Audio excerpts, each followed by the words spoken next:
G2 is just one win away from the seat in the Semifinals.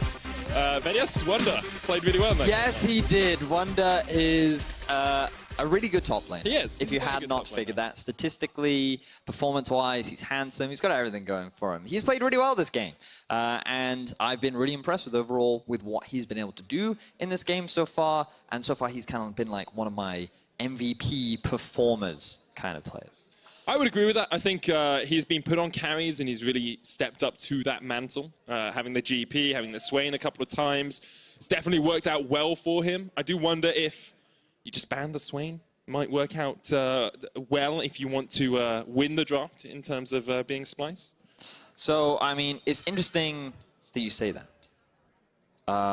Because I'm waiting for a Q.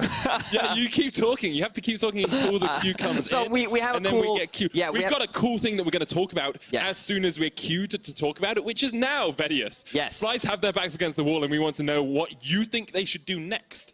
Tweet at LOL Esports with the hashtag #BanSwain or the hashtag #BanSwain, and we'll see what they do in their draft. I mean, they have quite a few options available to them, I think. It might be a very strong option. Tough decision, I admit. Now, they are on blue side, so maybe they hashtag... Leave Swain open. They hashtag pick Swain. Ah. But we shall see. I mean, I do feel like the first two options were pretty compelling. So we'll see how it'll go. Jumping into draft relatively soon. Splyce, they will be on the blue side as they have side selection in game 4, and G2 are on the red side. So we also get the best champion select music. I'd love it if they changed it once for you and just like, I know you love the 4th game champion select music, but Karzak's ban coming out from Splyce to start it off. G2 are going to get rid of the Zac, and now the question is, can the coach of the split play around the possible Swain ban from G2? Tom Kench next from Splyce. Okay, ladies and gentlemen, listen, the music is building. Oh, G2 with the Swain ban! There it is. That is totally unexpected. Totally unexpected, the respect being shown. I was hoping they would delay it a little bit more and then we could build up, but we still have 2 more bans left. The music ramping up towards the final ban. Make sure you tweet at us with what G2 needs to do to win. Hashtag #BanSwain or hashtag #BanSwain. Except they've done it now, so it's hashtag. But yeah, but that's what they needed to do to win. Focus Thresh. now Thresh onto Wadid. They've taken him off the Thresh, they've taken him off the Tarn.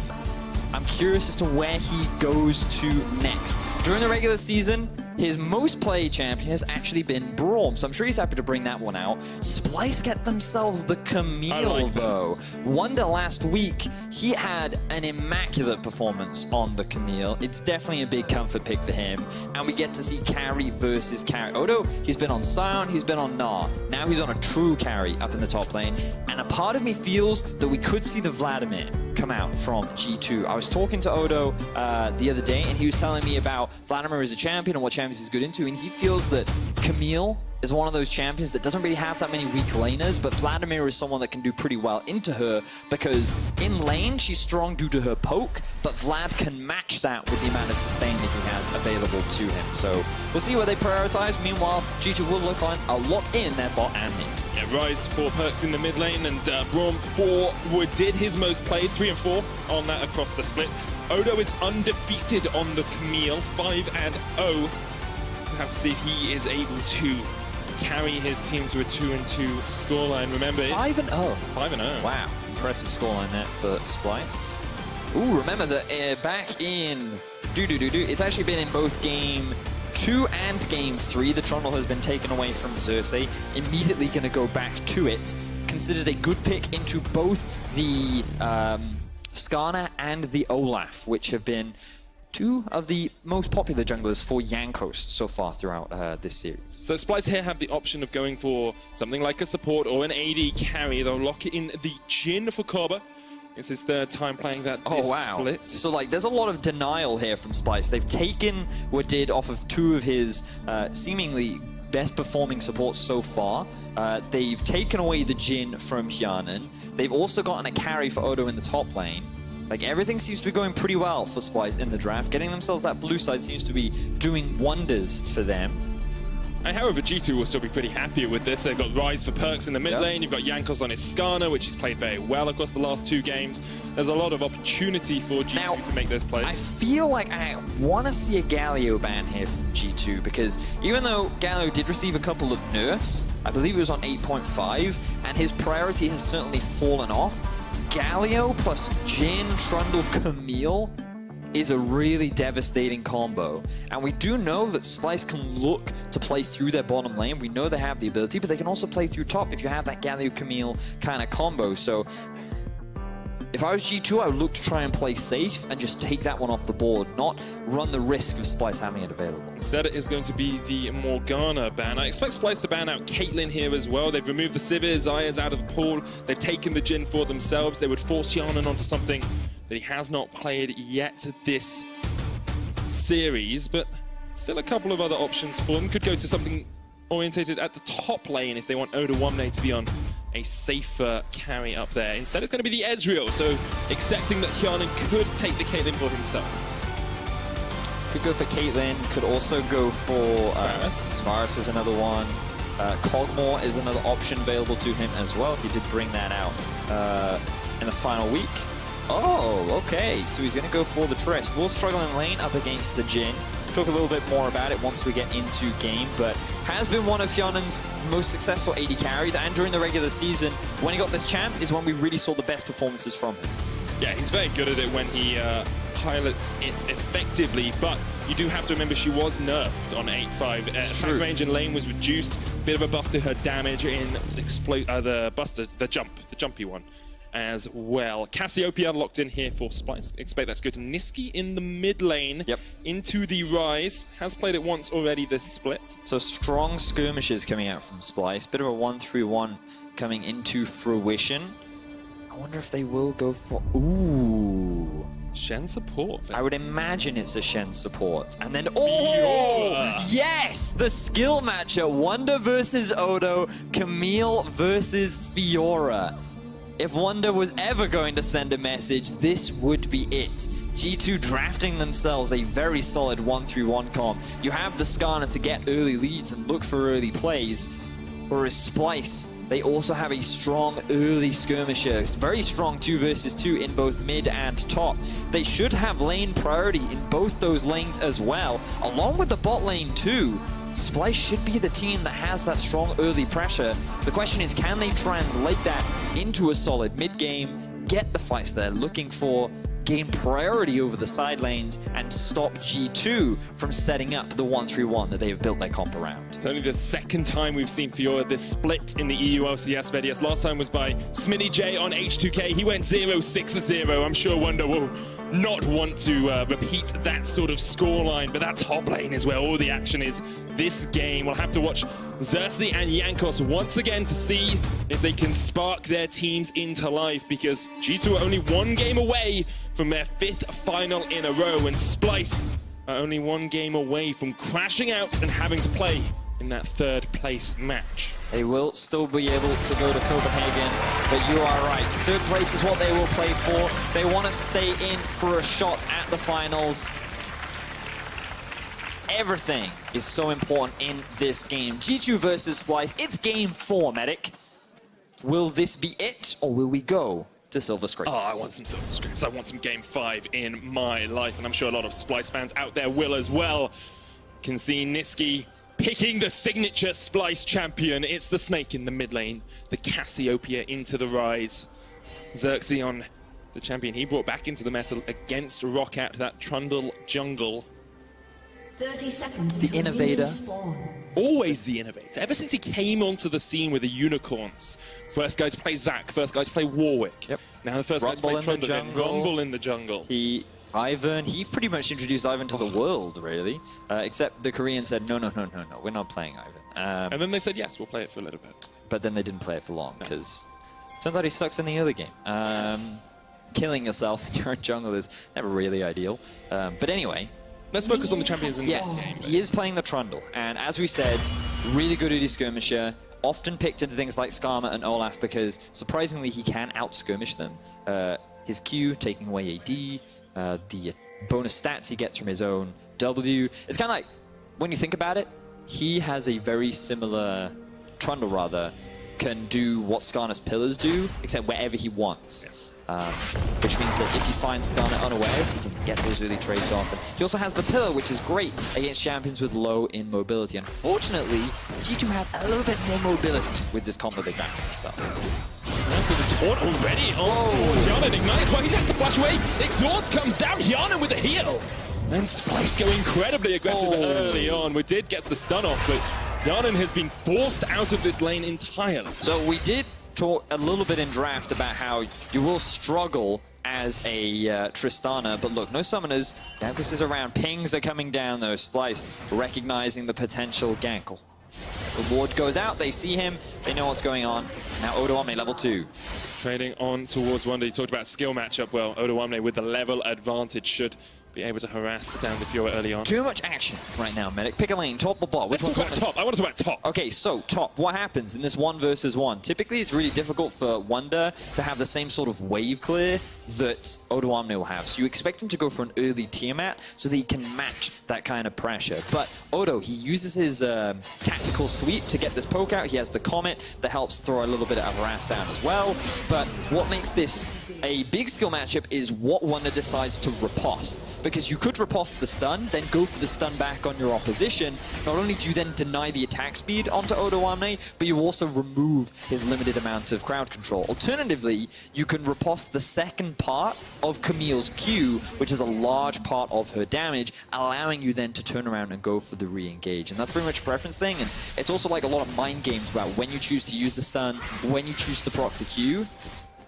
But in this game, basically once Fiora hits 2 to 3 items, she will outdo Camille every single time. The early laning phase, until she gets to that point, Fiora will struggle. Have to remember what these teams are playing for as well. G2, 4 championships in a row for them. We talked about this a little bit earlier, but it's so important that we remind you guys how impactful it would be for G2 to lose this series. It would be the first time since they got into the LCS that they would not be in the finals, and it would be only the second time Splyce had made it to the finals. The last time for them was in 2016, where they lost to G2. G2 are the kings for a reason. They have developed quite a legacy. They're looking to maintain it with a brand new roster for so long. So many eyes were on Sven and Mithy. It was always that duo that would be the primary catalyst for taking G2 for so far, but Perkz has proven that it wasn't just them. He was a large part of it, and now with this new roster, they are 1 game away from securing it, while Splyce continue the battle. As you rightly identified early on in this series, the last time these 2 teams met was last split. It was in a quarterfinal. It went to all 5 games. It was a nail-biter, and many fans are expecting that with these 2 rosters, we're going to see the same thing. Xerxes standing on a ward has been on a ward for a while. You can see that Kasing knew Jankos was up towards the top side of the map, all backing. He pushed forward, tried to get the Scryer's bloom and cleared out any vision in the G2 jungle, but after that heavy summoner level 1, we're not really seeing too much more of it. Perkz pushed in the mid lane, came across to force Cersei away. And it once again settles down to this tension that we have had across this series, Vedius. Also just a bit of a slow early game. No, tension. I mean, there's a lot of slow scaling. is a word you can use, but tension is a better one. I mean, it's so tense. I understand, but feel the intensity. I get that. Can you feel it in your bones? No, not really. Okay, well. But I mean, it's scaling. Remember that, scaling. Tense scaling. I mean, you've got a tier on both mid laners, so I mean, maybe they're a little sad, and once they've tried the stack it quicker. All right, that's fair. You're allowed to feel different things to eye, but so far things very even. Yeah, as expected, I think, in the early game. After that an initial foray in the bottom lane, we haven't really seen too much more action down there, because they both know they could get ganked by the jungler. They could get caught out, yes. Especially when your AD carries are low mobility, like the Jhin. But it's pretty crazy how strong Shen is, like, just in early levels. He lands a taunt, he does so much damage. He has just a lot of damage baked into his kit as well. I mean, the steroid he gets if his sword passes through a target as well is pretty nuts. And yeah, so you want to be afraid of him in the early levels, but like after the nerfs to Tristana, typically she is just a little bit weaker. The range nerf really did hit her. I think we looked at it the other day. She gets back to normal at around level 5, level 6 is when she has a decent range, and it's not too bad for her. But very early levels, as we saw from the previous trade, it gets pretty rough.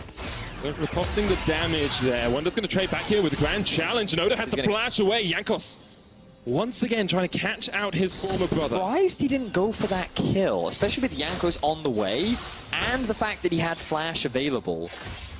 Surprised he didn't go for that, but still, he's going to be happy with the fact that he got a flash out from Odo Omne. Now, Perks, early flash, yeah, because of the miasma, you will not be able to flash out from that. And with a pillar coming through too, like that is, I believe you were actually in a game with Dracos where you ran the Cassio Trundle duo and you killed a mid laner like 4 times because they could not flash away from that very strong combo. So good respect being shown there from Perks. It's just incredibly deadly if you catch them out. And then the next time they don't even have flash, you can just continually push towards them. We did. Oh, counter. Thirsty has to secure it. They decided to go for the blue buff instead of the Mountain Drake, but now Xerxes will start it up. Jankos is still up towards that top side, just backing now. So this, they don't have the pressure bot. Like, it's a Jin Shen. They've already proved that they are so much stronger in the 2 versus 2. They're giving this one away. Jankos, his eyes are on trying to get Wonder ahead. And there is no vision right now. Here he goes, Predator pot. Looking for the wall jump away. Jankos has the impale, but a great tactical sweep. Looking for the stun. Unstoppable. Jumps onto him. Jankos caught underneath the tower. Puts the impale down. The stinger in the back of Odo Omne, but Odo able to get back underneath his tower. Even jumps back in for a bit more damage because Niski was on his way up. But great play by Odo across the board to keep himself safe. Yeah, he wanted to dodge away from the ultimate from Jankos, but he was so close to the tower that Jankos put himself in a really awkward spot, and Wonder was pretty slow to follow up as well. He didn't have his ultimate for that extra bit of damage, which meant that Odo was able to get away with his life. So a lot of time and resources invested into trying to get a kill, and all really amount to is a bit of a CS lead for Wonder in the top lane. Talking about CS leads, I want to look at this mid lane because Niski is actually amounted about 13 farm ahead of Perks, who across the course of the season has been one of the stalwart carries for G2, known for having his lane kingdom. This series hasn't been quite as dominant as perhaps people expected him to be against Niski. Yeah, but you also got to recognize a lot of his teammates truly are stepping up this game as well, and Perks for the most of the season was kind of the one carry that you'd often rely on. Wonder definitely had his moments, but there was a period of time where he was put on all these tanks as well. So expectations were for Perks to be the primary carry to help G2, and so far this game, he just hasn't needed to be. He's been very reliable, his Zoe has been very good, he hasn't been insanely lane dominant, and in part that is due to the improvements that Niski has made as an individual. But you're right, Perks has not been as dominant. But so far, I remember hearing on the Euphoria podcast, I believe that there are 2 bets around Perks in this first semifinal. The first one is he will do over-under, and it's relating to he will do 32% of his team's damage across the series. And the other one is that he will die 8 times. How many times has he died up He's died 3 times, I believe. Okay. And he's at match point, so Splyce have got to get to work if they want to try and get him over that value. That's true.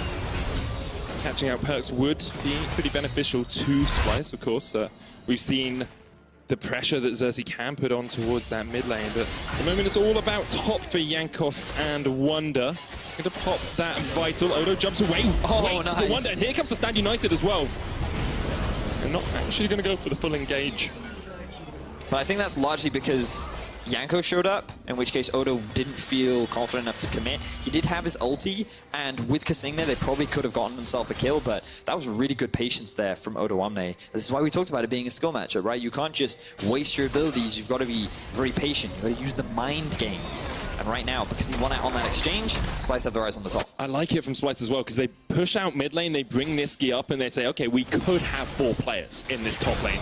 Even rotating Cobber up towards that mid lane, accepting they're going to lose bot tower, but getting the pressure. And I think that's the most crucial thing, because if they just left Cobby in bot, he was guaranteed to either get dived or deny farm. So they move him up to mid, they also bring Niski up to top, and that's just smart lane assignments. They're making sure that everyone can still get farm, resources are being utilized, and the pressure is being applied to the opposition. So Splyce got themselves a bit of an early lead. They have a Mountain Drake, they're looking for the Rifthold as well. They secure this, they come out very much on top of that trade. First tower for other tower, perhaps not as impactful as it could be. they will get the Rift Herald as well. Jankos waiting in the wings, won't be able to do too much about this. So Rift Herald to Splyce. 11 minutes in, gold basically even, but CS lead for Niski, 15 ahead in that middle lane, even in the bot, even in the top, even in the jungle, even on the supports, or 7 CS lead for Kasing, which is obviously vital for Shen. Very vital. Now he's got his Raptor cloak, he's unstoppable. Ugh. It's pretty much game over at this point, one could say. But G2, their avenue for a comeback.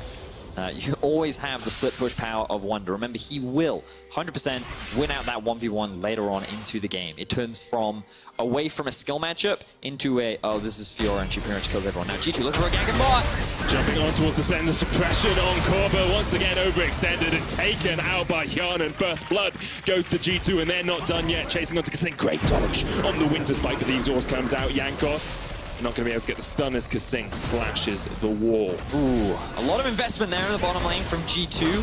Jankos here flashes in to secure the ultimate, because when Woodid ultied, I believe he got the knockup onto Kasing first and only a slight knockback onto Kobe, but the action isn't over yet. Roam up top lane from Perks. Really good stuff from G2, playing down in the bottom wave, knowing there's no tower there, then roaming up towards the top side. Xerxes trying to answer this, but he's going to be a little bit slow there. Means they won't get the tower, but they do get some pressure down. I have an interesting fact for you, Vedius. Koba has given up first blood more times in this series than he did across the entirety of the split. Wow. 2 times this series, 1 time in the split, and this is how it happened. So you can see the knockup was going to hit Kasing first, so Jankos wanted to make sure that the ulti landed onto Kobe before he could flash away or potentially get out of that dire situation.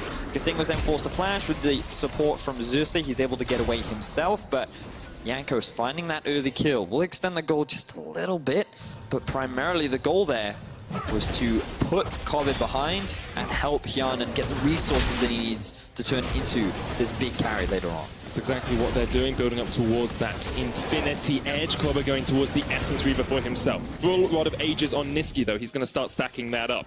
Top lane, we've got the Tiamat that you talked about for Wonder into a Tiamat Sheen for Odoamne. The Sheen so impactful off that empowered Q that we also discussed for the mid lane here. Odo looking for a row. Perks flashes early, Odo flashes in. There's the Hexic ultimatum as well, and Perks is caught underneath the tower. The taunt, the miasma, no place to go for Perks. He's dead. Here come the rest of G2 though. Xerxes is going to join it in as well. Wonder teleported in. Woodid down towards the bottom. Garden is going to just rain hell up on the faces of Splyce. Kobe flashes in. Can't quite kill Wonder. Needs to target the enemy AD carry, because at the moment G2 are doing absolute work in this fight. Woodid flashes away. The Glacial Fissure stops Kobe as well, but the Deadly Flourish will connect. Xerxes with a pillar will clean up the brawl. So it ends up being a 2-for-2 overall. What was initially started by Odoamne diving in the middle lane.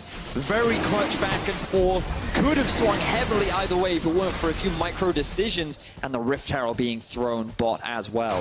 Very tense fight, just under 50 minutes into the game. Ocean Drake goes over to Splyce. They'll look for that bot lane tower as well. Niski down here is ahead of Perks, but Perks does have the Abyssal Mask now, so can deal a little bit better with that Cassiopeia. We saw how hard it is to escape the Splyce lineup as soon as they get on top of you. Perks paid for it with his life, but good collapse, and Hyanon once again stepping up on this AD carry, coming in on the Triss, getting the flank off, and using his early lead to get a kill. Yeah, so the pings come out, Perks flashes very early again, showing the respect, and then you have the Shen ult plus Camilo to lock him in place. There's not really a huge amount the Fiora can do. Also, no, Trundle gets here first, but one day he's not afraid to commit. He knows he has the rest of the team collapsing in. Odo gets shut down, and you think at this point, oh, G2 can win the fight, but Jankos doesn't really have the damage. Hyanon doesn't really want to stick in the middle of 3 members, and that forces G2 to disengage. Good ulti there from Woodid. I feel like he would have gotten out here if it weren't for the Deadly Flourish from Corbett, and that means it ends up being a 2-for-2. So honestly, great answer for G2 considering the situation.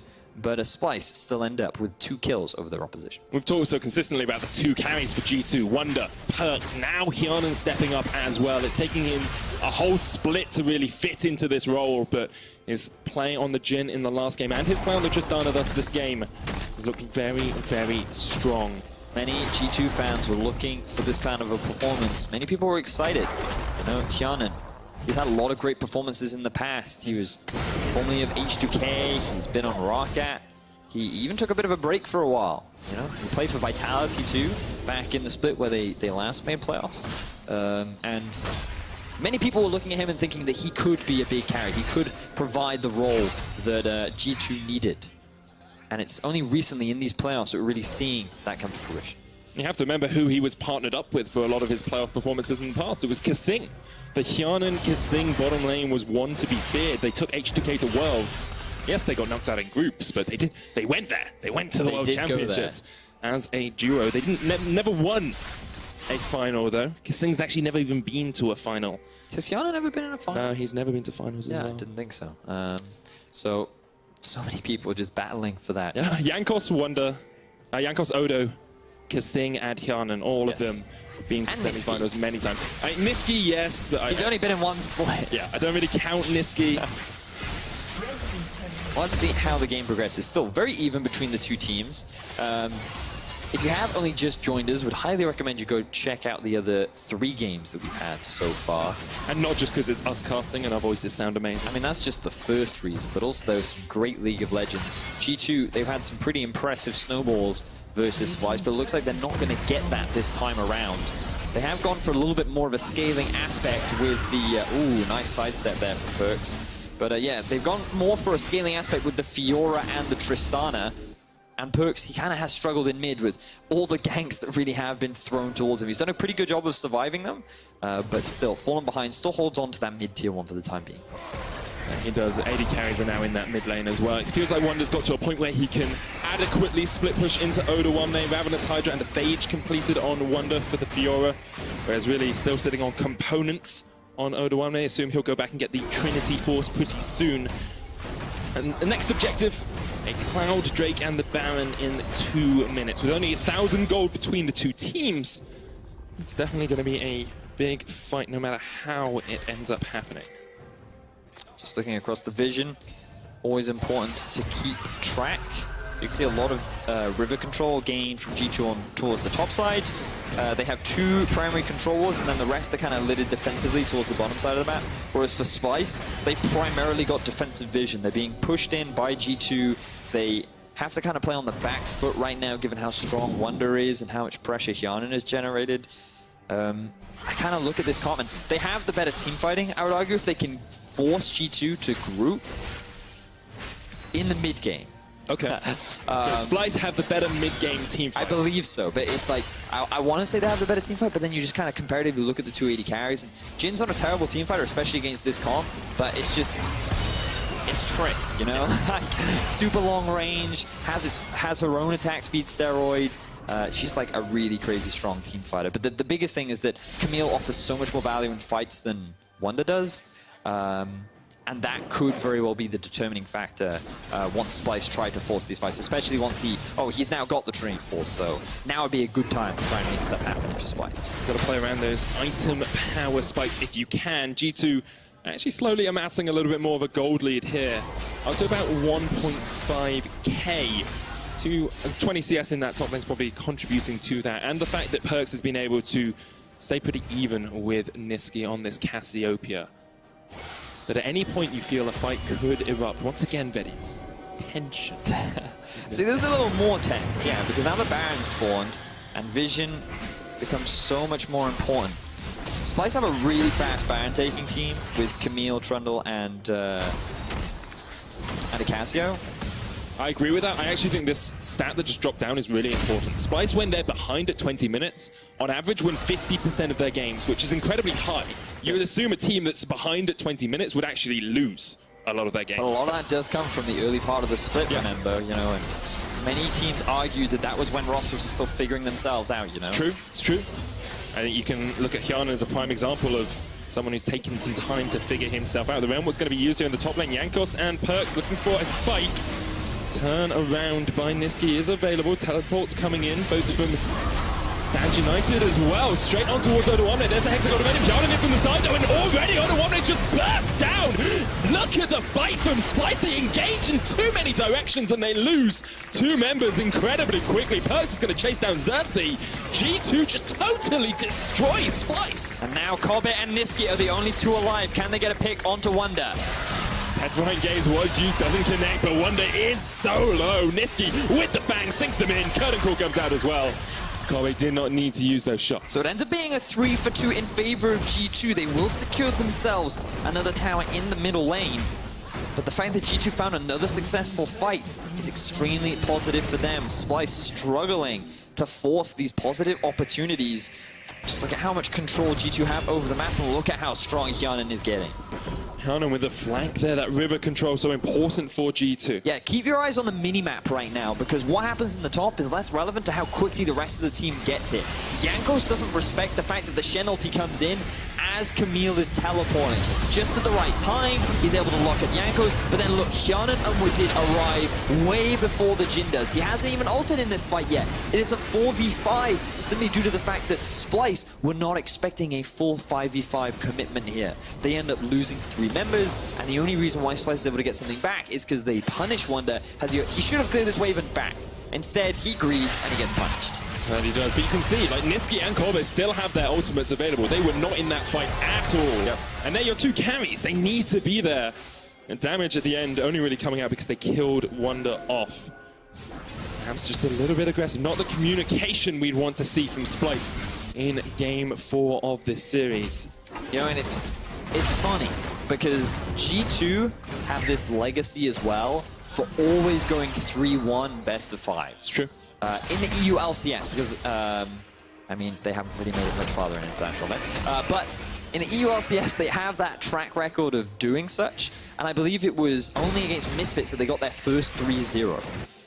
So Splyce right now, did take them to 3-2 as well last year. that's also true, yes. So this whole statement is incorrect. They do have a legacy of it, though. They do have a bit of a legacy. Exists, yes, just not against Splyce. Yes, very, very true. So Splyce, even though things are looking dire for them right now, not over. And they're going to try and get back into this game with perhaps a bit of a rush Baron. Hyanan is on the Drake. He's not going to get here in time. No, he's not, but Niski isn't there either. They're going to try and engage onto Jankos. Hexagon Maiden comes down. We did with Glacial Fissure, but the root is strong, and Jankos will fall.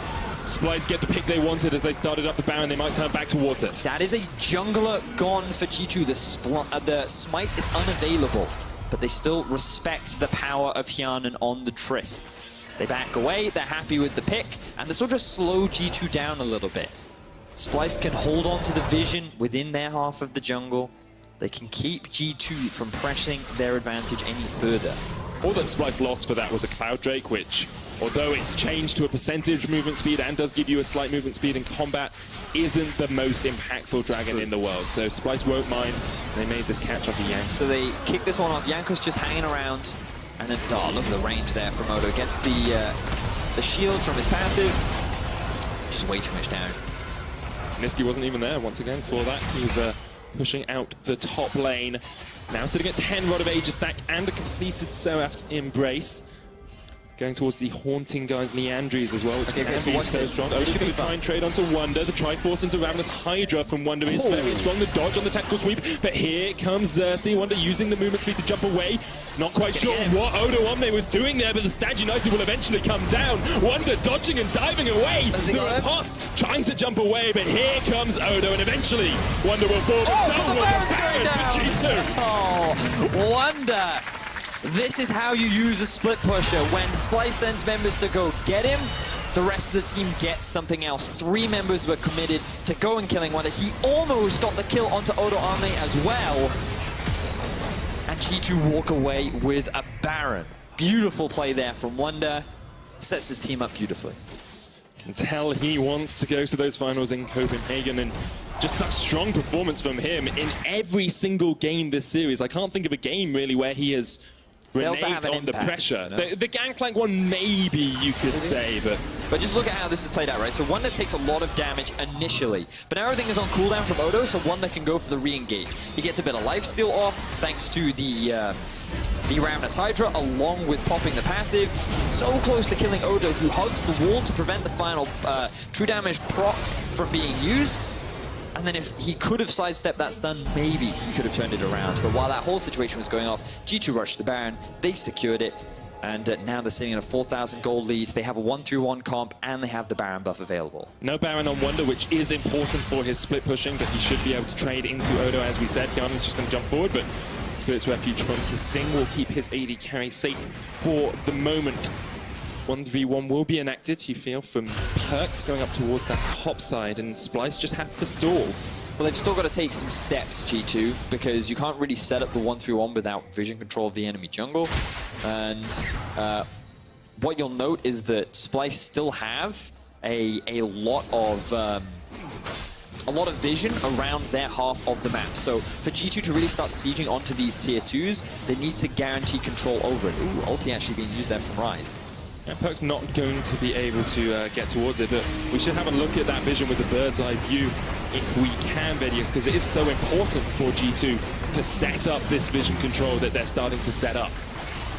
Ooh, looking for a bit of a pick here onto Wonder. Wonder does riposte and flashes away, but the jump onto Jankos is being the impale on Odo, and Splyce just don't want to fight because Perks has the flank here. Splyce getting caught out. The King has caught them in the midst of the mid lane. Niski finally joins the fray. The stun on towards Xerxes will lock him down. He just about gets away. Great petrifying games from Niski though as he tries to turn this fight around. He can't do it, and G2 will re-engage. Ooh, G2 looking extremely positive right now. Perks getting very low. They have the right set on another tower, but I don't know if they can continue the push. They don't really have the minion wave.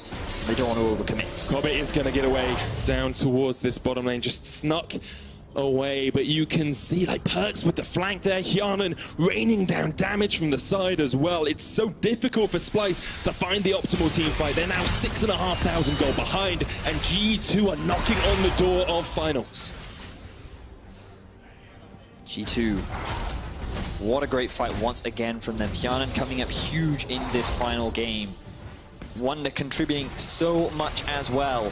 He's the bait in this whole setup of the play. And I think Oda wanted to ult onto Wonder, but then the response here from Wadid and the flank from Perks, you identified it in the fight, and the work that he's able to do, because Cobbett, he's just forced to run away for the rest of the fight. He can't dish out the damage. You cannot be collapsed upon like that in these kind of a fights. And Niski, while he gets a good ult off, the Seraph shield keeps him alive long enough to buy time.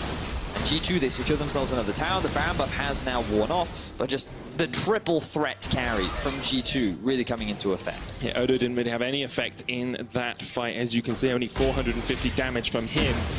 G2 continuing just to push forward, get that vision control. Only one tower left for them to take, and this has been the story of the last two games. G2 able to just close out after getting a strong early lead.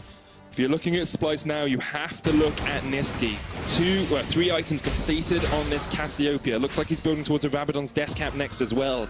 He is their primary damage output in the next fight, alongside Cobber, if he can position well in these fights. And even though G2 have lost the Baron, they have so much vision control. Let's bring up the bird's eye view to have a look at how much vision control G2 do have. Oh, they're actually setting a bit of a play in the bottom lane, but it doesn't matter, because what we're looking at is the vision right now. And this is what G2 sees. They have so much control over the entire map. It makes it so easy to just rotate from lane to lane. And let's flip over to Splyce. Let's see what they have.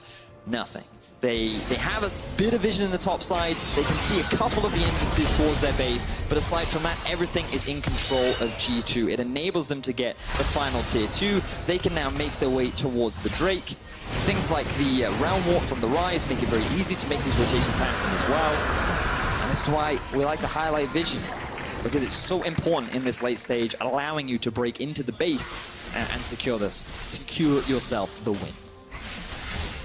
G2 with their second Cloud Drake of the game, a 7,000 gold lead, a 3.5 item AD carry, a 3 item mid laner, a 3 item Fiora as well. They have well and truly come online, and Splyce have to work out some sort of avenue, some sort of last vestige of hope, because the Baron is up in a minute and a half, and G2 have total control of this game. Yeah, I'm kind of looking at Niski to be one of the big carries now. Level 17, 3 items completed on the Cassio. If he wants to take Splyce to the final, he's going to have to make a huge play. Perhaps find the pick on Hyanan, get that miasma to prevent him from jumping away, get the follow-up from Odo Omne. If they can find that fight, then maybe Splyce can turn this around. A Baron is enough to stall the game out a little bit longer. But you just look at the animation from G2, and it is going to be an uphill battle for Splyce to pull this one back. Especially if Wonder can just get into that position where he's split pushing into Odo. Odo cannot deal with him right now. That Fiora is too strong. 307 CS sitting on him. He's got Kleptomancy as well, so he'll have been building up that gold lead throughout the course of the game. Odo can try and push it out, but he realizes as soon as he faces into Wonder, he cannot take the 1v1 fight. Perks following up behind him as well. We saw this a lot did. throughout the course of the split. A lot of the time, Perks on Rise or Talia will just join up with Wonder, and they'll make a play behind the enemy top lane. But so many wards in the Splyce's bottom half of the map. He shouldn't have been seen, though. If we could just quickly toggle Splyce's vision, you can see that I don't think Perks has been spotted. Yes, you can see the path that he took would not have spotted him. So both members are dark on the bot side. Splyce are just grouping up. They recognize Baron is spawning soon. So they're going to go for it. Okay, Perks has been spotted now. Yep. Baron has spawned. Will they go for a fight? Oh, look at the damage. I think Perks will just go for... They're going to rush it. They're rushing it. Here we go. Splyce are going to rush it. This is the time. Brother v brother, man v man. This is no time for friendship. No time for mercy. Doesn't matter if you played with them before. You need to win this fight. They jump onto Yankos. The petrifying gaze.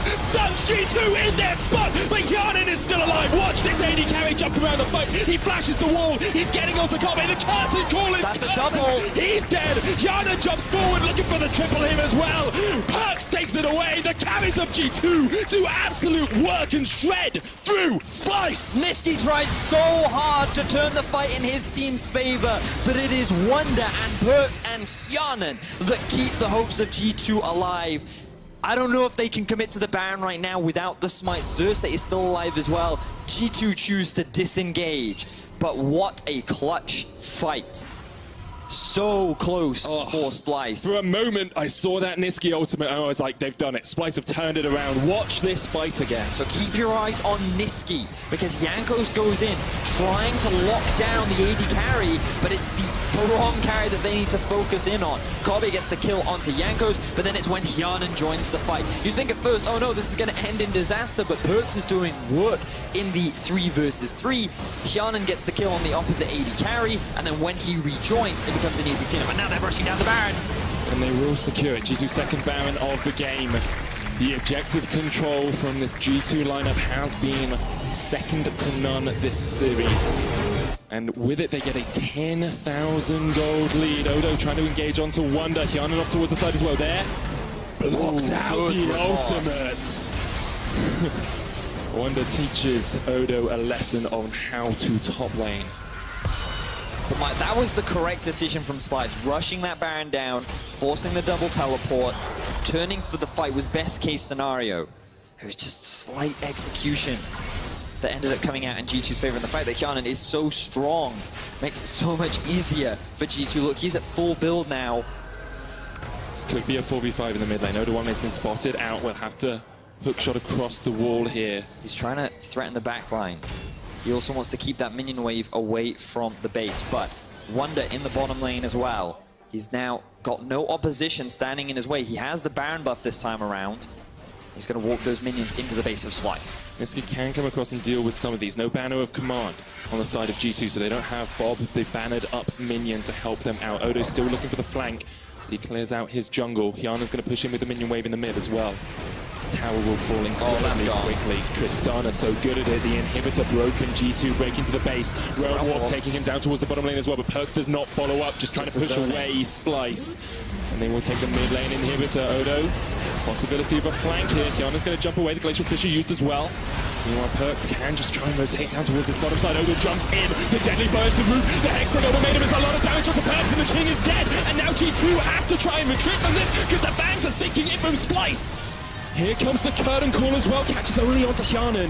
G2 are forced back and Splyce hold on to hope in this game. Ends up being a 1-for-1, which is the best case scenario for Splyce, but they do end up losing their inhibitor. Fortunately, that's all they lose. The bot tier 3 stays alive. The top tier 3 was in no real threat. Killing Perks is definitely something they're going to want to keep doing, especially seeing as Wonder really just struggled to have a lot of impact in these fights. I feel like that miasma makes his life almost impossible to get towards the backline, but then Hyanan is compensating so much. What Wonder lacks in these fights, Hyanan brings tenfold, and we'll be able to see it in the next few. moment. So Perks, he gets a lot of damage down to Kasing. The ult being whiffed by Wadid really does hurt them in the following fight as Odo then commits. The chain CC spreads everyone apart, allows him to focus down the frontline Rise. But then notice how hard it is for Wonder to really get onto the backline because Niski positions in a way that's constantly threatening him. And he just really struggles to get onto the low mobility Jhin, especially with a Shen standing in the way.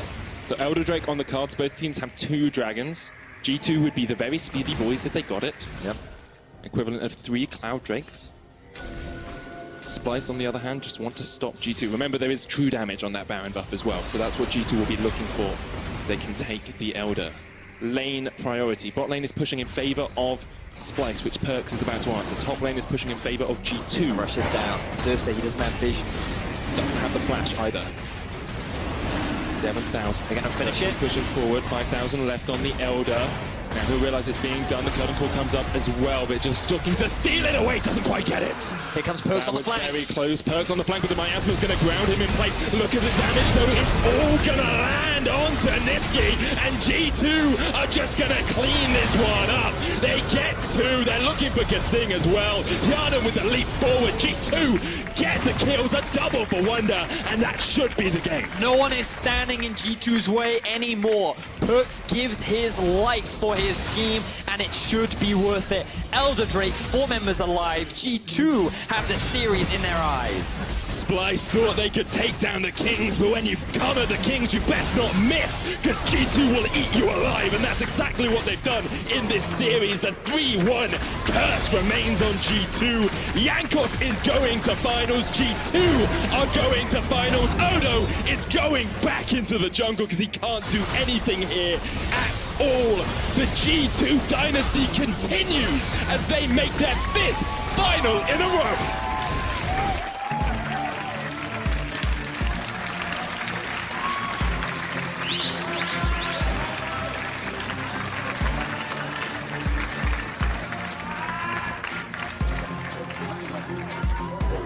The elation on G2's face as they secure their 5th final in a row. Perks continues his own legacy of failing to miss a final. What a way to do it. 3-1 to G2. Splyce, they showed their team fighting prowess in game 1, but then for the following games, they just could not compete with the improvements that G2 have made. They came in prepared, they came in ready, and they secured their spot in the finals. Superb stuff from G2. Splyce, a story of improvement across the course of the split, but not quite enough when it came to this best of 5. And I think if you're Fnatic and Vitality looking at this G2 lineup, you're worried for finals now, because G2 looks strong in those final 3 games. Well, we're yet to see what Fnatic or Vitality will bring out in tomorrow's semi-final. But of course, Splyce, they will still be playing in that 3rd place match. Still important in that it's a spot at Rift Rivals, while also being a spot, or you're fighting for points to try and contribute to that Worlds participation at the end of the year. But for G2, they're on track to try and secure themselves their 5th EU LCS title in a row. Jankos finally makes it to his 1st EU LCS final. You can see the happiness, but also the relief on his face as he is finally able to make it.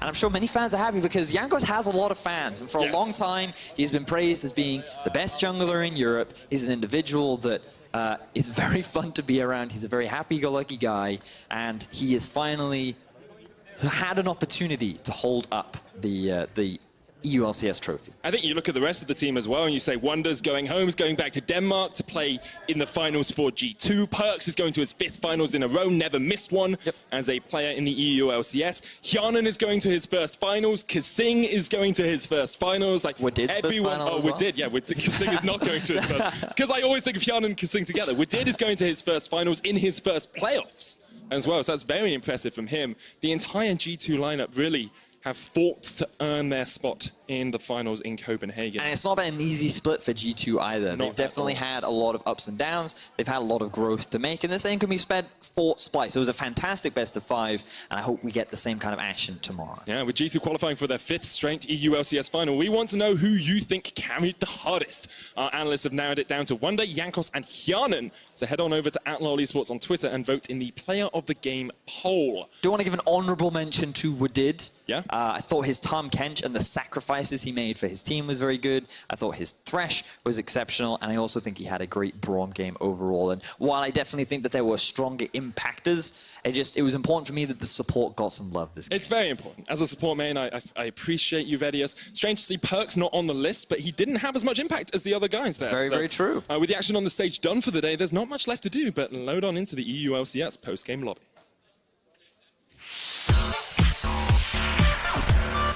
Hello everyone and welcome to the semi-final edition, the first semi-final edition of the EULCS post-game lobby of the season, where I'm joined by the Physio after a 3-1 series between G2 and Splyce. We'll have Jankos and Perkz joining us in just a bit, but that gives us time to talk about the match. Now, for me, the fact that Perkz wasn't in the player of the game voting even is what tells the story of the series and of G2 for me, because Hjarnan, I had not expected him to step up that much, and I had not expected him to step up that much that Perkz would not be as necessary to G2's success overall. That's a great plus for them. Yeah, it was a good thing. From talking to Perkz also, like previously in the week, they mentioned a lot how they wanted to integrate the bot lane a lot more. They knew they needed that bot lane to do well if they actually want to win the entire split, because one thing is beating Splyce. That's probably going to be maybe an even stronger team sitting waiting for you in the final. So you need Hjarnan to perform at a high level, and I think he did today. I think actually in a lot of cases, I would say lane for lane, G2 looked better than Splyce. And that's a lot of credit to the bottom lane there as well, because we were not expecting a lot from them. Yeah, that's where I want to jump in. G2 now makes their 5th consecutive final as an organization, but did they look good enough to have a competitive chance in that final? It seems that today, with those upgrades in Hjarnan's play specifically, they look pretty nice, pretty good. Yeah, I think they did. They also look pretty, I agree. I think game 1 was the only really shaky game between the teams, where it was very clear they had to get used to, the semi-final. I think Game 2 looked good from G2. I think this last game here as well. Wonder grabs Fiora top lane against Shen Camille. So I was like, ooh, that's pretty risky. Could be the enemy jungler camps him, but then nothing really happens from Xerxes. He just kind of farms. Did it catch you off guard, the fact that Splyce did not fight back, maybe at all, even after that first game? I think even though Splyce showed us better early games in the second half of the regular season, it wasn't due to insane action they did that. They just ended up like not really falling behind to ganks or anything, and then they would just play around like turrets, and then would get goal leads against most teams in Europe. It wasn't pure ganking except for on Zac. And Zac was banned every single game this series, and it really hurt Xerxes' early impact, which I think made it a lot easier for Perkz and Wonder to just avoid ever really getting ganked and fall behind in lanes, because we had a lot of 0-0-0s for these guys and just a ton of CS. Yeah, great draft choices from the side of G2. We'll talk a bit more about that with Jankos and Perkz later, but first, for more on their win, we have Quickshot, who's also standing by with 2 other players of Europe's newest finalists. Thank you very much. I am joined, of course, by Wonder and Wadid. First and foremost, congratulations on making it to finals. Thank you. I have to ask, Wadid, when you sat down, you were still shaking and hugs and high fives, and you said, I don't know what to think, I don't know what to feel. Talk me through what you were thinking and feeling as you killed that final Nexus. I really don't know. Like, everything is new. Last year, I was in Rocket, a bit close to making a playoff, but we got playoff bye.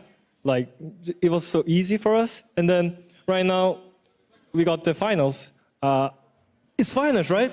But I don't know how to like express my emotions right now, because it's my first time anyway, so. We're going to figure out how to express those emotions in a little bit. For Wonder, it's not your first finals, but it's your first finals in a while. How important is it to get there? And also, how does it feel to know you knocked Kobe out? Well, making finals, of course, feels really great. As you said, I made it 2016 summer, so that's quite a while since then, now that we're in 2018, so feels really good. Knocking out Kobe, on the other hand, even though there was a lot of banter pre-game and stuff like that, of course, it never feels great. I get along really well with Kobe and pretty much everyone, like everyone actually on my old team, my ex-teammates, so knocking out someone and like because he wants this really bad too. So that of course doesn't feel like as great. Of but course, it's necessary. It is necessary, especially if you want to win. That's how it works. Wanda, you talked about former teammates. What about new teammates? What about pressure for G2? This organization has never missed an EU LCS final, and thanks to you and Wadid and the rest of the guys, they continue not to miss it.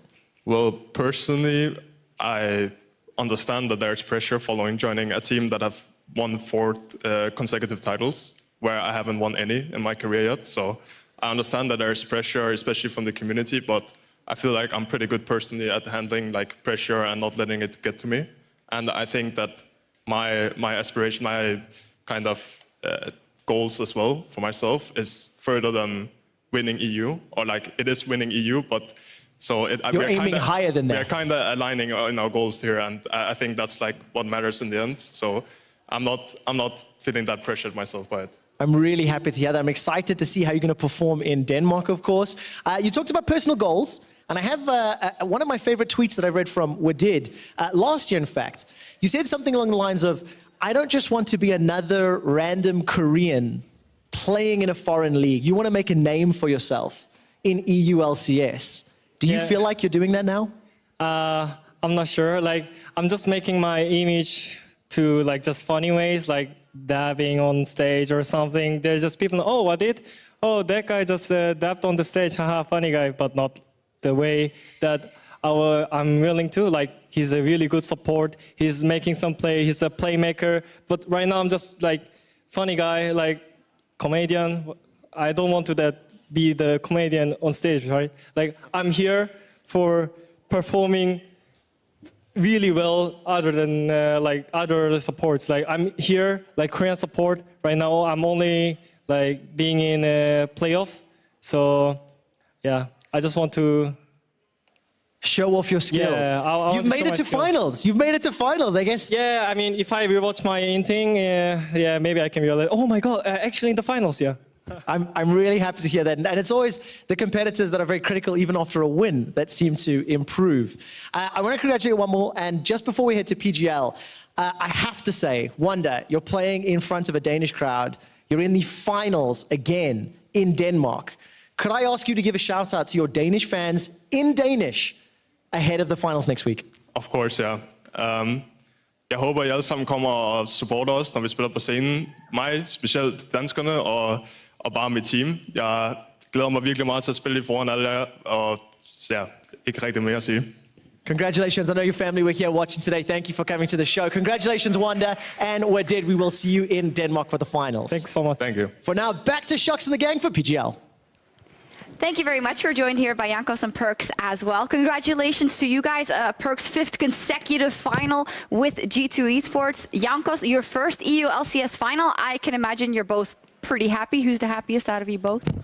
Probably him. Like, I feel like more relieved now that I'm there. Come on, I but like when we won, like I saw tears in his eyes, and that was this is not true. That actually made me so. I think I saw it too. Yeah. That made me so I definitely happy. saw that. And I'm just really happy. Yeah. So you're more happy for your other team members? I'm happy for my teammates because they are all so good and they all deserve it. And we worked so hard in split, and we stressed out so much, and we all wanted to like be here and get to the final. And now that we did it, it makes me really happy in particular. Actually, I will use that moment to appreciate Hjarna as well, since he's not actually making any interviews, it seems like, because we are here and Wander and Wadi were doing the previous interview. I got you covered. He is the player of the series. Yeah, that's good. That's good, because I think he gets a lot of hate from just fans, I guess, but I feel he's really trying to improve. And today I felt like he played really well, so I'm happy with that, you know. Yeah, let's make it official. Hjarnan is our player of the series. That's what the people apparently on the internet and the viewers share your opinion. And I think for me, I was just talking about it with the Fisho.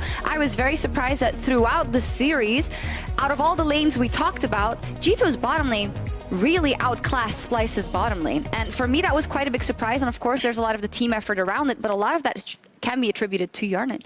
I think he played really well. I love his gen, first of all, which he got 2 of the games, so that was super good. I think Splyce didn't really know what to play bot lane. It was really all over the place with their kind of 2v2 lane. So G2 had a clear game plan. Time cannons, there was a Thresh as well coming in, which Wadid played super well in that game 3. So overall, I think both guys performed. I think Yana was the standout.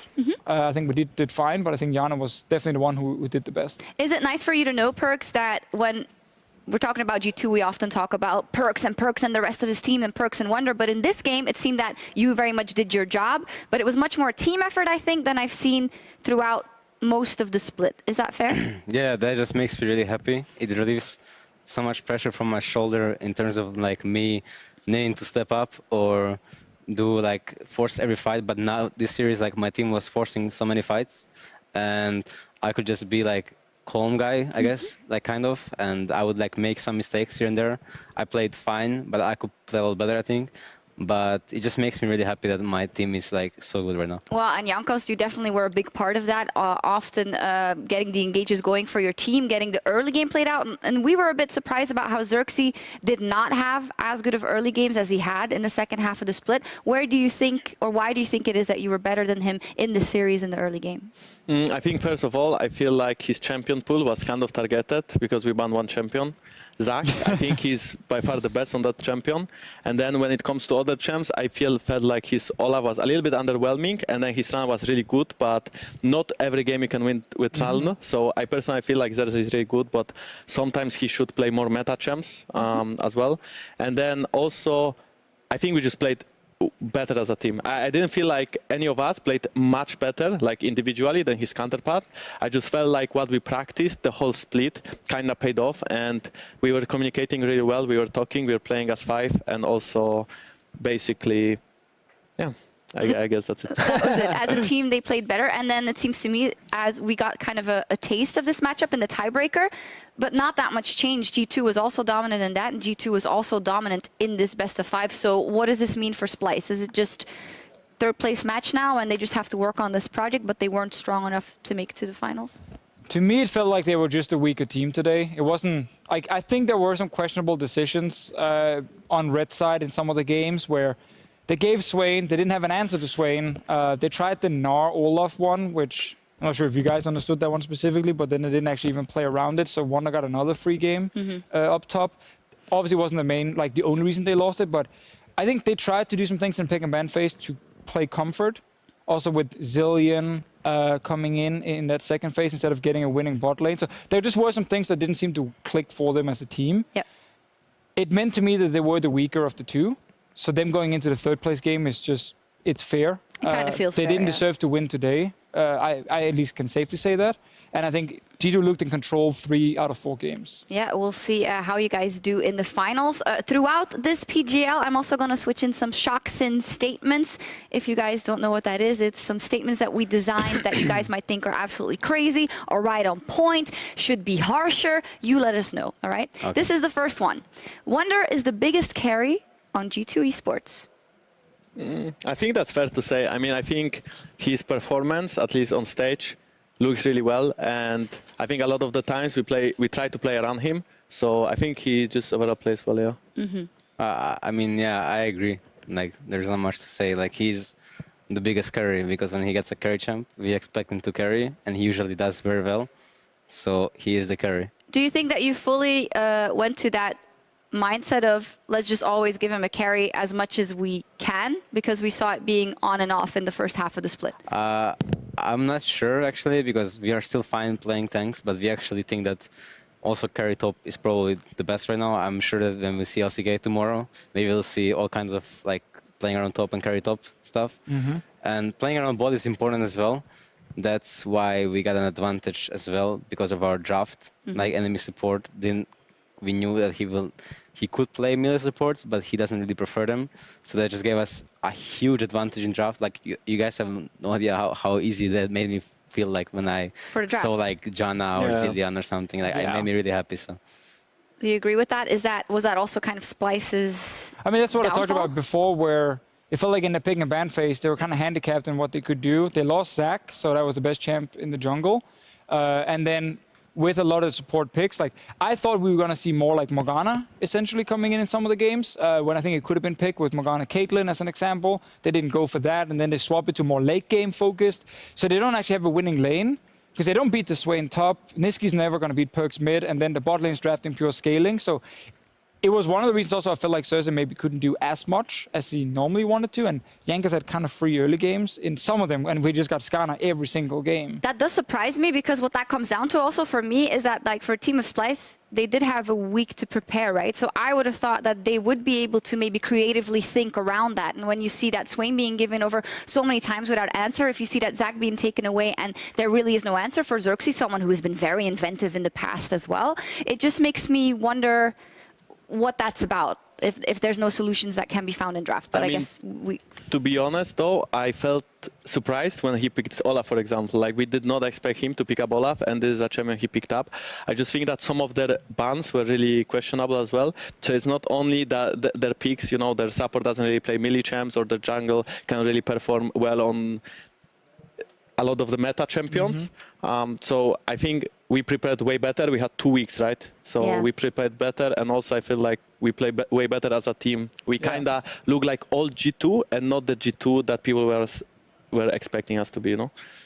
What is old G2 and what is I think the old G2 is just Sven, Miffy, and Expect, and all those like guys that were really insane last year and the year before that. I felt that they always played as a team, and even though people could argue that they were the best individuals in Europe, it's also because how they played together, you know. And I feel like right now we are not actually trying to, like, some people could argue that I'm not the best jungle, or Hyano is not the best AD, or even Perks.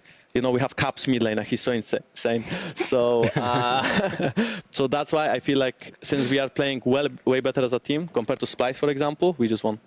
I think that's a really cool point, and something that actually surprised me already week 1 of this split, because when I saw Perks and Jankos on a roster, I was like, great. This is like carry, super hardcore, like snowball picks mid, early game jungle from Jankos, and then you just destroy every mid lane, and then you have Wanda on a carry top, and you just take over like snowball picks all the time. It became Sejuani every game, and it became like scaling mid laner for Perks, and we're like, okay, I guess this is going to be slow G2. And they actually did try and play, and you talked a lot about this in interviews, you guys wanted to play like the correct way, and not just early snowball. And we've kind of seen that trend continue for G2. It has backfired a few times when they were on the clock and they got outscaled. There are some matches, H2K, Fnatic, where they then, around a Baron or something, don't fully execute it, and then they get outscaled. But apart from that, it's actually been very successful. And Splyce definitely didn't have an answer. No, they didn't have an answer today. You talk a lot about the importance of early game, and I think that is something we're going to see tomorrow like crazy between Fnatic and Vitality. And I'd like to kick off the discussion about that semifinals you guys are strapped in for with another statement. Here it is. Bwipo playing for Fnatic makes Vitality the favorites going into tomorrow. For people that are not up to date about the news, Soaz has injured his hand, cannot play. Bwipo will be starting for all 5 possible games tomorrow in the semifinal. How does this up Vitality's chances, Jankos? I do believe that Vitality has really good early game, and from what they showed in scrims this week, we played both teams, Vitality and Fnatic. I feel like Vitality can maybe surprise us. I think that they play really solid. But if they don't get lead, they get lost on the map. And that's what Fnatic will, in my opinion, abuse. Especially that, even though there is no SOAS, so we will not see, let's say, tank top lanes, because usually that's like dog champ for SOAS. But we have Caps, Reckless in the same team. Really good players. And on top of it, there's Broxa jungle and Hillisang. So I just think that they play smart, like kind of similar to us, but also they have a lot of star players that they can play around. So it's not like Soaz had to carry, or it's not like Bwipo has to carry. He just needs to not get into the mindset where he thinks that he needs to perform really well or something. So like basically, don't choke. Don't choke. Your TLDR is Hillisang, Broxa, Bwipo, don't choke, let Caps and Reckless do the work. Do you guys agree? My TLDR is Reckless, Caps, Reckless, Caps. Hillisang, Broxa, Bwipo, don't choke. Okay, gotcha. Perks, what do you think? I have a lot of information through my head right now. I heard from my jungler. Oh, yeah. But with the statement, I kind of agree, but not fully. No. I think it's like, of course, it's an aggressive statement. So I think that's the game. Yeah, exactly. They're not the favorites, in my opinion, but they have a very high chance of actually upsetting Fnatic, because I would let's say like 2 weeks ago, I would just say Fnatic would like 3-0 them, and they're the best team in Europe by far. But after screaming them more, and after all the teams getting better, and I feel like Fnatic got much better. That's how I feel at least. I think that Vitality has a very high chance of actually taking the whole series, and it's gonna be, yeah, like how Janko said, like cups, reckless, so good carries. So like, if you say Vitality has a big chance of taking the series, what lane are you thinking about then? I'm thinking more like Fnatic mid jungle will get so outperformed by Vitality mid jungle, and they will just snowball into the whole series being lost. As much as like I always praise Cuffs, I just think now that he's not playing to the best level that he could be, and I think that that Vitality mid jungle is playing really well around pressure, and I think that Vitality bottom is playing a little better than usual, and I think that as much as I didn't really like Kao before, I think that he's playing really well with his team right now. That's how I feel this, and as much as they, like Anko said, feel a bit lost in the map, they're if they don't get lead, if they do get lead, they're pretty good. I mean, not unstoppable, but they're pretty good. Yeah. That's damning from the side of Perks. It sounds like they're favorites based on what you're saying. You say every single lane. I guess kind of, yeah. I mean, I mean, usually it's like Fnatic doesn't lose bot and doesn't lose mid, but against Vitality, both times they played, they actually lost those lanes, and it just makes me think that the Vitality is like the best matchup against Fnatic, right? I still think, in my opinion, if Fnatic plays well, they are the favorites, right? But if Vitality plays well, maybe they're the favorites.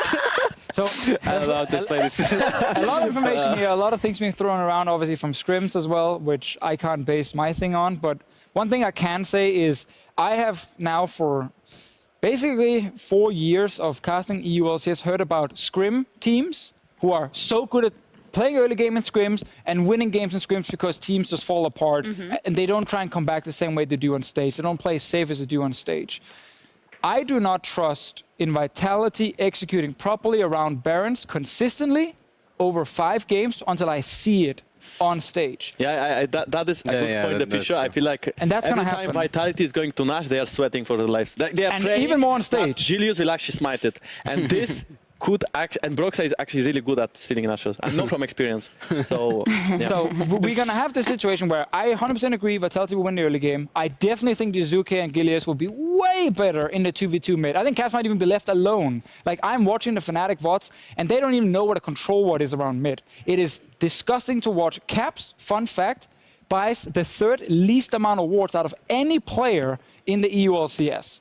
You know who buys the 2nd least? Reckless. So that's actually, you have absolutely no defensive vision in the early game, and that's why a lot of teams can take advantage of it. That's going to be a problem. Holy hell. I got to stop you guys because like, the statement was that Vitality would be the favorites. We were like, and now you guys are ripping Fnatic apart. Fnatic will still win. Because After Soaz is not playing, I am even more hoping it hurts, I agree, but Vitality, I don't think they will execute the late game properly. So unless they get such a huge lead that they can actually force a team fight and then take Baron after, then they won't snowball. How much can Fnatic be behind that 20 minutes for them to lose the game?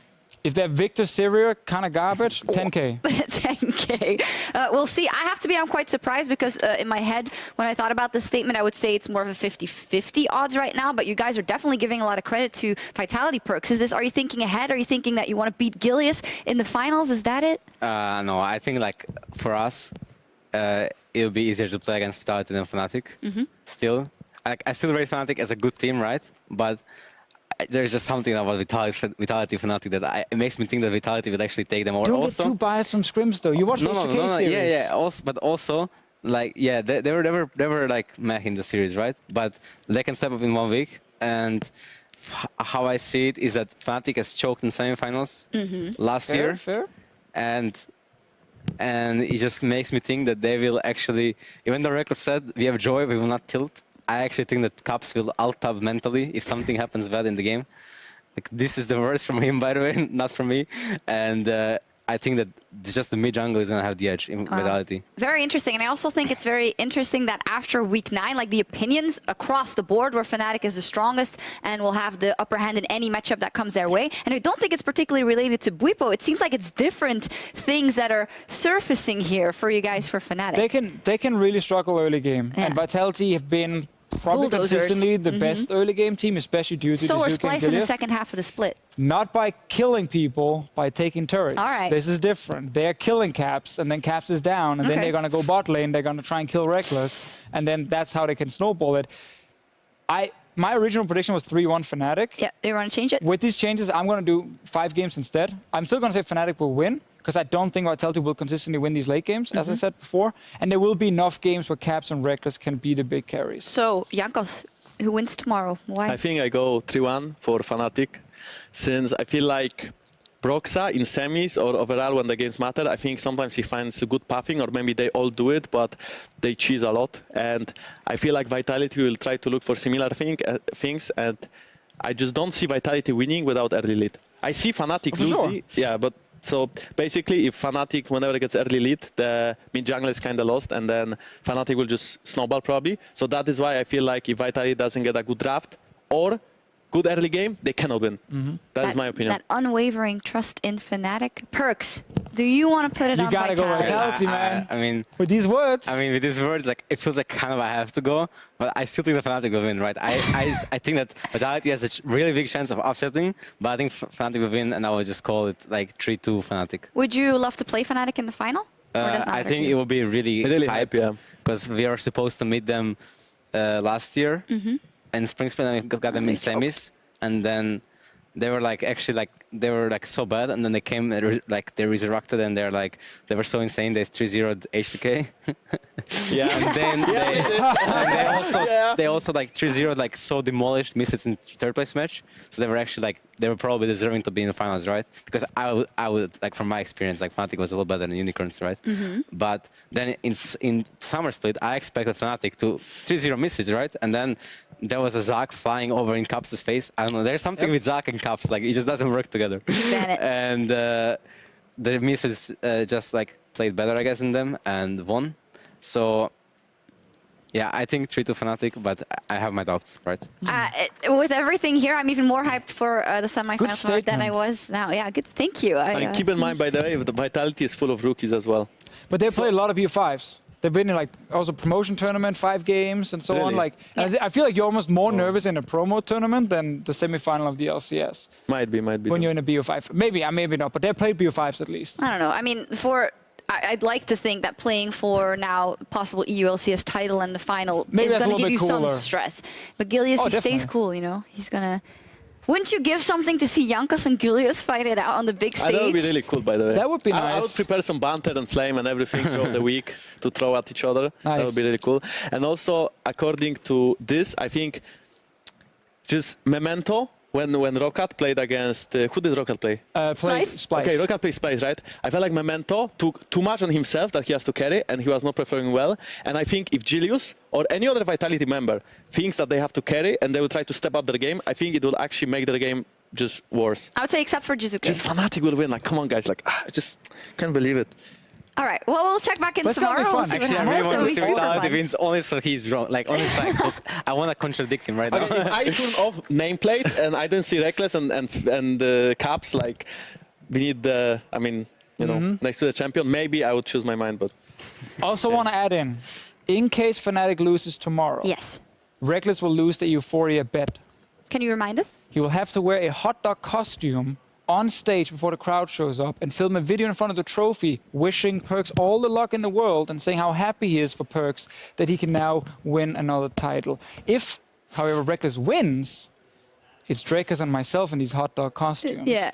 I don't know what I'd like more. Who to wear the tight costume. Let's just leave that in the middle. We already I had the would love video to see today with the Reckless dog with the costume. costumes, so that was one thing. Would be nice to win a bet. You guys can catch up on that wager if you listen to the Euphoria podcast right now on iTunes, SoundCloud now YouTube, and YouTube. YouTube, Just indeed. Euphoria podcast, you'll find it. So, taking a bit of a break from Europe, my last shocking statement is related to the upsets we saw over in North American playoffs with C9 and TSM getting knocked out. And it is 100 Thieves coach Prolly is the only successful NA to EU transfer. I mean, that I'm one really is- happy for Prolly, by that. I love Prolly, and Yes. I still enjoyed playing with him, or like, I mean, him coaching me, I guess. And even though we didn't have much success together, and it seems like we have actually much more success like without each other, I still hope that A nice he will just do breakup. well. I mean, he's, Well, he's still in semifinals. Like, he has to win the same. yeah, exactly. But it's They like were we went in the same against place. Prolly. Yeah, we have February. So February has been successful. Yeah, so this is where Febiven as well. So this is where we find out what component of the old H2K who was was actually- the trouble. Right now, it Odo, seems like Odo was maybe? actually the problem. It Not could Yankees still be today, that's for Yankov. sure. It could still be Prowley. It could still be Fabi, but There's Fabi also is doing Ryu. really, really well. Ryu is with Ryu, Prolly, yeah. also Prolly, part of the yeah. old H2K as well. Also part of Hardstack 4th place, 3rd Yeah. place. But honestly, though, I think really is playing. I mean, maybe not right now in NA because I don't watch much of One Hand Thieves, but I always thought Ryu is really good, and when I played with him, I enjoyed it a lot. He's a And boss. When I would look at Fabi and Ryu, I would say that Fabi will probably dominate the lane or like play better, like as a mechanical player. But I think Ryu is just so smart, like so smart. So when it comes to transfers and going as expected, for me, I think that Febin definitely surprised me. The way he's always been good, right? But I didn't expect him to be so dominating over in NA perks. What do you? Oh, do you want to jump in? Honestly, I think the team surprised me. I Yeah. think Fabian played counter as expected. I think he was going to be consistently good in almost every game, which he was. But the fact that the team around him actually played well, that was the one that stood out for me, especially in the TSM series. Yeah, I kind of agree. Like I think Fabi played really well, like consistently, like Fischer said. But his team was there to step up and to actually do stuff, and he was just like the consistent player that he is. So it's very nice. I'm very happy for him to find success. As much as it sucks, that means that Sven and Viti lost, but. So yeah, do you talk to them, or do you just like? What's it like for you to knowing that you're such good friends with these guys, and this stuff is now happening? I was like, when I had hard times during the split, I would like go and speak to Mitty on Skype. In the like 3 a.m., 4 a.m., we would watch VODs together, watch our scrims and my scrims, and they give me some feedback, and we would like watch VODs on YouTube, and then we would talk about the game, and I speak to Sven very often as well, and Trick as well. So I speak to all of them Yeah, you basically. do. What's And I speak to him a bit, but he's like, he's in another world. It's just expect. Okay. So yeah, I'm very close friends to them, and also I'm the last one standing. Yes, you And are. You're I'm in holding down final, the fort. I'm in the final, and they all lost. I like how that's true. We're going down such an emotional, sweet road, and then you're like, yeah, I'm in the it's final. like, Everyone like else lost. I'm the best. Also confirmed that Mithy still coaches G2. Yeah, exactly. Nothing Yeah, changed really. Mitty helped me improve for sure. I was really like hard stuck. Alrighty. Well, fantastic stuff. We also send the best for all our EU players that go over to NA, and we hope that they do well. And I mean, it would be crazy if Febvin won the trophy over there, or Prolly and Ryu. We all call them EU, but actually Ryu is Korean and Prolly is North he's American. European already. That's Whatever. count for Europeans. Yeah. Everyone play. We know at some point it's like just 5 European players on each team over in NA, 5 Europeans on each team over here, And then- maybe a few Korean imports in there, and then we've taken over the world effectively. Magic except formula. for Korea and China. Alrighty, well, taking over the world one step at a time and one match at a time. Let's take a look at the bracket because we have another best of 5 on the books for us. This is what it looks like so far. So, Oh my God. Is there a surprise somewhere, or is everything for you, Martin, going as expected so far? I think kind of goes as planned. I mean, I had H2K beating Vitality, which was close, but so I guess that was one little surprise. I think 3-0 Rocket was the obvious one. Yep. 3-1, 3-2 for G2 in this series. You can take it. Both of them kind of work. So I think so far it makes a lot of sense, and I would say it makes the most sense if Fnatic makes the final.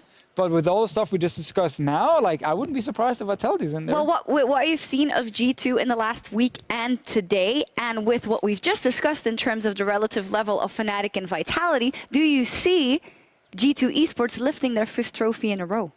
I think, first of all, with Wepo instead of SOAS, it's a lot more likely. With Yanin playing a lot better in the bot lane, and with the team really understanding that carries for top lane is what you're looking for, I think G2's chances went up a little bit, for sure. I'm not going to call them the favorites yet to do it. I want to see how tomorrow looks. Do you think you're the favorite? I don't think of myself as a favorite, because before I would always think of myself as say we're going into final. I expected myself to win every single final, but I really like the underdog mentality and the underdog, like how is it, like just the underdog, like underdog of mindset, mind, right? yeah. Like underdog mindset. No It's pressure. like when we went first split in the LCS, we didn't like everyone expected us to be like what 6 or something, like playoff, right?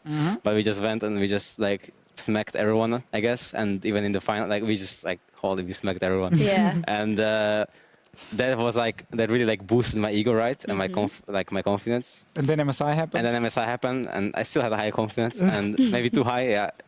Anyways, I really like the underdog mindset, and I think that I really want my team to have it as well, because for me, like I would have expected Fnatic to win the split, and they have to win the split. If they ever want to win a split again, while I'm in this region, they have to win this split or they will not win it again. I love how you're building up the narrative. Like, they really have to, right? Because they are together for 1.5 years now, and they are expected to win. Let's not remove pressure from them. They are expected to win, right? I love how you're trying to push the narrative so you're the underdog. And I'm coming from a 5th title right now, and they can't even stop me. Like, they have no chance. So. Perks, you're not, the way you're talking right now, you're not the for the final, underdog. by the way. Yeah. Just run that for the final. But Perks, Heavy is the head that wears the crown. You can't be the underdog if you're playing the way you are now, and if you're saying the And things your you're G2 about, Esports. and your G2 Esports, and that's always going to be kind of... It's all in your mind. It's all in your mind. You control everything. Jankos, though, Jankos is the guy that is a total underdog that has to like break this curse of the horrible play in playoffs. Yeah, Jankos is so happy for him. Like, his first time in the final, he can just int now. I can choke now. I can choke now. You know, I can still do it. But yeah, I mean, I felt really good that I'm in the finals, but it doesn't actually feel that super nice. I mean, when I won, maybe I was thinking that I could not contain emotions, but I could, and I was like, yeah, we won, I'm happy now. But I just feel like we are just playing better. And right now, looking at it, I think we have a chance of winning. But like Lucas said, I felt like Fnatic clearly should take it, and Bipo shouldn't basically stop them from it. You know, I think he is playing really well, and they should be able to leave the trophy. So if they don't, I kind of agree with him, but I don't agree with him completely, because I think that right now, from how Fnatic is performing, I would say, is they're not the favorites, but no, they are. I haven't seen them play yet. Like, they're still okay. I'm really like leaking stuff. they're still the favorites, right? But I just think that they're, like, as you guys said, G2's chances went high up, like a lot higher than what it was before. You're the favorite. No, we are the underdogs. You are the underdogs. Let's explain. All right, we go into the we final are with the two underdogs. Two underdogs in the final. What if it's Vitality in the final? Are you still There the is two underdog? underdogs in the final. Two underdogs. If Vitality No, what if makes it Vitality the is in the final, like, I will win the final. Actually, I will win the final, whoever's in the final. I actually call it right now. I will win another final. Like, it's already won. so There we go. What you are we just the said about- underdogs or no? We are Yeah, the now you're not the underdogs. Now you're the favorites. So now I just made us the Someone favorites. stop it. So I you don't know. just went on this big talk about, you know, when I started and I was confident, too confident, MSI. Now you're like, we're just going to win no matter what happens. We are the underdogs, but the underdog method is so strong that we are going to win no matter what. 3D chess, this guy. Okay. I'm playing this game on another level. Cool. Another level for Perks. We will see. In any case, there's still one match left to be played out here in the semifinals before we pack up and head to Denmark tomorrow between Fnatic and Vitality. We've talked about it enough already, but you guys mark your calendars because tomorrow it starts at 5 p.m. Central European Summer Time. That is 8 a.m. Pacific Daylight Time. And for tonight, there is a lot more League of Legends coming your way. At the stroke of midnight, it is the NA Academy Finals between FlyQuest Academy and Echo Fox Academy. So just keep watching League of Legends all night long. Thank you guys very much for joining me. We'll see you in Copenhagen in the final. Good stuff. That was weird. Okay. Thank you. Thank you. All We'll right, see cool. you there. Thank you guys for having me here, and my bro Jankos. And Do you want to read Congratulations. He did You call did me a it. dog, even though he did before, as of like mid-jungle thingy. No, you carried So today. He was your dog. Yeah. He was He actually. literally just waited to He was admit. really a yeah, dog. I just wait for my team to carry. It feels so nice, actually. Perks, we already said who is the best play-by-play player, pro player who's a play-by-play caster. You now can read this and close the show for us today. Can you see that? Yeah, I can see that. But for us, it's time to call it a night. And thank you all for joining us. Like, it's been a lovely day today. G2 won again, and we are really excited for our semi-final clash tomorrow between Fnatic and Vitality. And make sure to tune in, and good night! Even went off prompter. I love it. Fantastic. Yeah. A real talent. Speaking from your heart.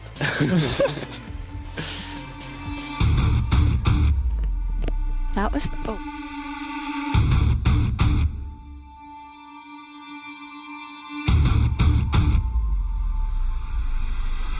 Remember, guys, no regrets. He is so low, but he manages to bash the ball up towards the top side of the fight. Zarsa is down, Perks is trying to fight. The king is here, and Perks is cleaning up the snipes. Down towards the gateway, flashes in, the kill coming, the carries, they come huge, but Splyce and Perks pops the Zonias, but there is no escape for him at all. He's going to get caught out for some there as well, coming so low, taken down by Echo, smited away. I'm so sorry, so it's really fun.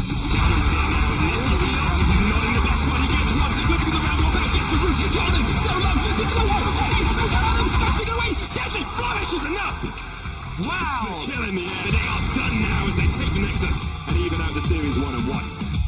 I'm gonna play. Everyone's flashing away. The flash from CC is not enough to get him to safety, and G2 have turned his head. It's called up. This pressure comes out. It's only to Niski though. Yanko's still alive. Niski. Oh, look at Yarden! For Yarden! The carry on the